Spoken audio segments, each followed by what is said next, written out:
e no interior de Goiás, né? Eles são mineiros, eles são... O pessoal do Paraná também tem essas coisas aí, lá tem muito rio, né? E eles às vezes têm umas conversas lá que são um pouco diferenciadas, um pouco amigas, né?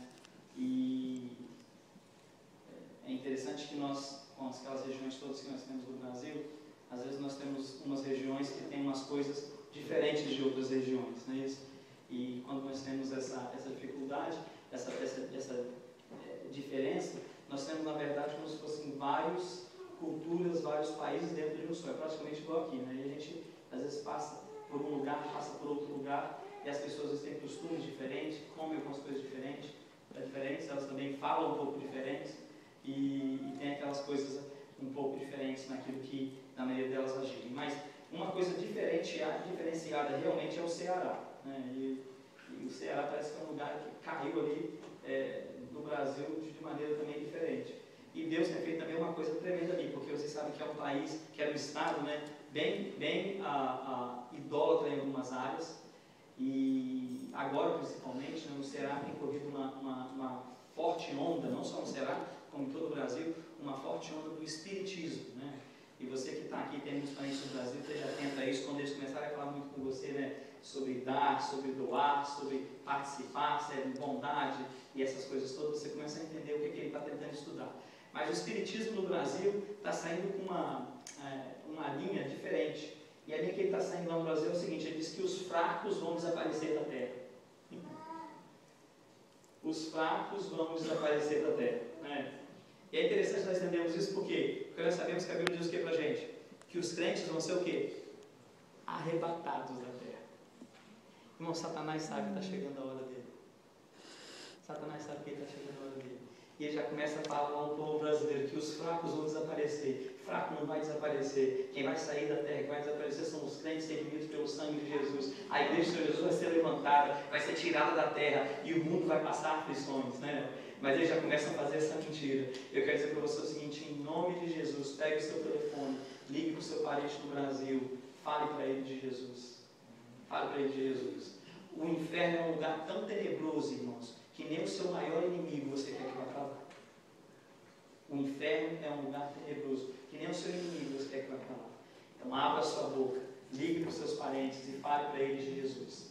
Conte para eles aquilo que Jesus tem feito na sua vida, as mudanças que Jesus tem feito na sua vida. E peça a Deus, né, para que Deus possa usar você quando você ligar, para que você também possa, né, levar a eles a palavra, que eles possam vir aceitar Jesus como Salvador. Amém?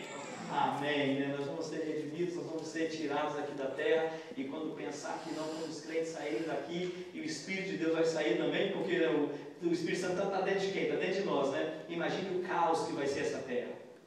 Imagine o que vai acontecer aqui. E você não quer que ninguém fique para trás, né? Então, em nome de Jesus, fale da palavra a tempo e a fora de tempo. Irmãos, nessa semana eu gostaria de compartilhar com vocês um texto que fala bastante ao meu coração. Todos os textos da Bíblia falam ao nosso coração, mas esse texto é um texto tremendo, porque é um texto que a Bíblia diz que aconteceu no passado, e baseado nesse texto nós podemos ver um futuro diferenciado, ou podemos ver um futuro que algo também vai acontecer. Então nessa noite nós vamos falar sobre o dilúvio. Mas eu não quero nessa noite gastar o tempo falando sobre, né, uma apologia, tentando defender o que a Bíblia diz em relação ao dilúvio. Eu não quero aqui gastar tempo dizendo sobre o que a ciência diz em relação ao dilúvio, né? E agora essa briga que está na ciência de que houve sim um dilúvio, houve sim alguma coisa na Terra, mas não passou de 1 metro de altura. Então, de primeiro eles não aceitavam, agora eles aceitam, mas diz que a água não passou de 1 metro de altura, né? 1 metro de altura não mata ninguém. Então, não dá. 1 metro de altura dá para ficar de pé, dá para trepar numa árvore, né? Eu não quero falar sobre essas coisas, sobre realmente o que é essa parte científica, essa parte do que a Bíblia diz defender, nem falar de nada disso.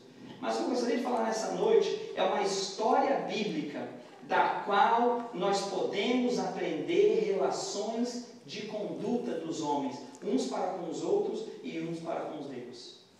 E através desse trabalho, desse texto, né, disso que Deus vai colocar no nosso coração, eu gostaria de falar para os irmãos sobre os benefícios que um homem recebe quando ele tem uma vida de piedade e de obediência a Deus. os benefícios de uma vida de obediência a Deus. E também as consequências ou o castigo daqueles que preferem continuar em uma vida de pecado ou de pecados. O livro de Gênesis, que é o primeiro livro da Bíblia, se você puder abrir comigo, no capítulo 6, ele nos conta essa história, a história da Arca de Noé. E a partir do versículo 12 que nós vamos estar lendo, Gênesis é o primeiro livro da Bíblia, o capítulo 6, a partir do versículo 12, nós temos um relato tremendo do que estava acontecendo. Havia um homem chamado Noé, e ele agora já estava mais ou menos com 600 anos. Ô pastor, será que eu podia viver tanto assim também? A Bíblia diz que Deus criou para a gente viver eternamente. Mas por causa do nosso pecado, nós não vivemos mais eternamente, né? Mas esse Noé, ele estava já com 600 anos, e com 500 ele teve 3 filhos. Ele é um homem bom, hein? Não é? Com 500 ele teve 3 filhos. E com 600 agora, esse homem estava ali agora construindo uma arca. E a razão dele construir essa arca, a razão dele construir esse barco muito grande, a Bíblia nos diz qual é. Eu gostaria de convidar você então para abrir a sua Bíblia em Gênesis, no capítulo 6, versos de 12 até 17, e pudesse acompanhar comigo o texto de Deus a partir do versículo 12 de Gênesis 6. Quem não tem Bíblia, levanta a mão. Quem não tem Bíblia? Isso, levanta a mão, é isso aí. Levanta a mão para um crente chegar perto de você e entregar a Bíblia para você. Isso, obrigado. Quem mais não tem Bíblia? Tem Bíblia aí? Está todo mundo com Bíblia? Pastor, achei. Isso, está todo mundo com Bíblia. Amém. A Bíblia, então, o seu eletrônico ainda, porque agora a Bíblia está no celular, está no iPod, né? Então se você tem o eletrônico também, vai para o eletrônico, em nome de Jesus.